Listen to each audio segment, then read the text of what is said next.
Ooh. Look. Oh, yeah. This guy's definitely got bigger antlers. He's probably the best one we've seen so far. Look at the texture. Yeah. He is on the move. Oh, God. We better just take him.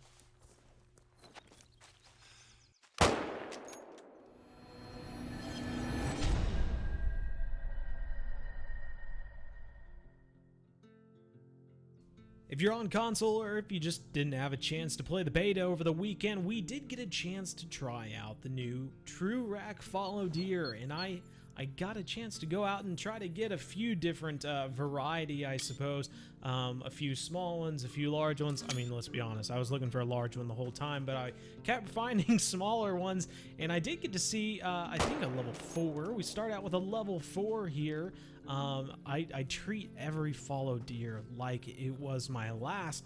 I was taking pictures of them from afar, and then as I got up close, I took more pictures of them, and then as we can see here in the score section, as we mute a little Hirschfeld narrator here, you can see that the antlers are pretty cool on these new TruRack fallow deer. I mean, the points are very similar to the old ones, and then later on you will see how in the trophy lodge, like, these are just so much cooler. They have so much more detail, and I love the little fork in the midsection there.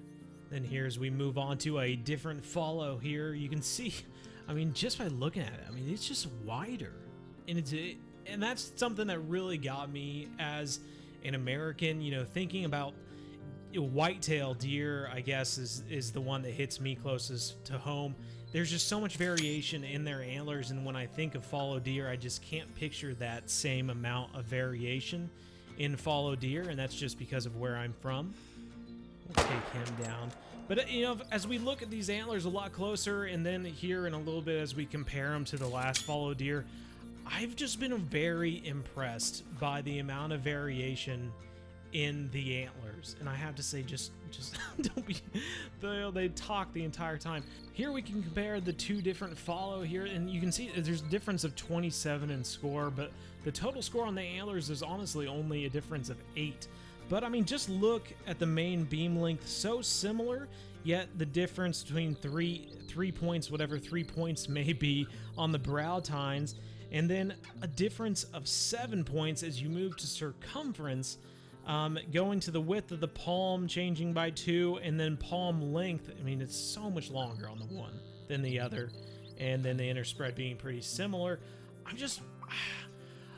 I really am looking forward to getting out and hunting more fallow deer, something I really haven't done too much of in the past, but I want to see all the differences in the antlers now that, you know, here we go. Here now you can see the difference that 30 points makes in the main beam length, as well as just the main difference of score in all of those categories, basically. I did get pretty lucky towards the end of my hunt here. I saw this guy running off in the distance, and I thought, man, those antlers look pretty big, and obviously worth tracking down, and I got some great pictures throughout the whole thing, though I will say that the pictures I got after death were probably better, because he kind of walked past me. He wouldn't get any closer. Him on the spot, look at that, and then you can see my pictures here. I was just amazed by the texture on the antlers. I thought that was amazing, and I loved all of the tiny little points coming off. I can't even say tiny, they're not tiny. Sometimes on the whitetail deer antlers you can see they're real tiny, like little thorns or something like that. Not on the fallow deer. They're really defined. You can see everything, and now you can see the difference, you know, that a little bit of beam length makes. So we take a look at some of the older scores here. You know, 7 points of difference on the brow tines there, as well as actually 3 points smaller on the circumference compared to the mid fallow deer there, the one we shot in the middle, and then a very similar width of palm. And then looking at the palm length, it's actually 8 points larger, with the inner spread being 3 points larger. And to think, I mean, this is only an 865 gold. I mean, we haven't even broken 900 yet, let alone a 950 diamond. I mean, the antlers, I'm saying I'm just so excited. I'm truly excited to go out and hunt more fallow. This has always been one of those animals where I've said I can't tell the difference between a high 800 and a diamond. And I mean, I'm seeing the difference between 30 points right now, just the score. I'm so excited to get out there and hunt more. So let's do a little legacy to TrueRack comparison here. You can see this is one of the legacy albino fallow. You can see how smooth the antlers are. I mean, the texture is just a little, I don't know, low poly maybe? I don't know. Everything's very symmetrical though, which is something we all know from the legacy antlers. And now here's the TrueRack. Look at the texture.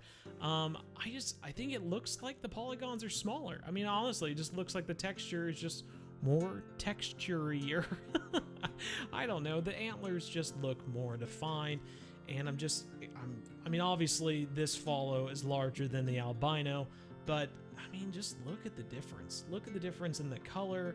Look at the difference of the spikes. I mean, those, you know, the ones on the palm there on the albino are so rounded versus so spiky on this one.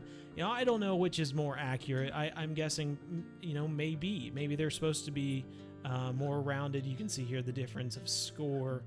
But I mean, I'm just so excited. I cannot express how excited I am to go back out there. You know, round of applause to Expansive Worlds.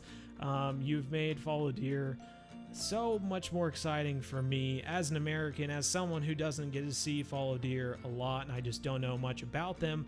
I'm just more excited to get out there and do some more hunting. But that ought to wrap it up for me.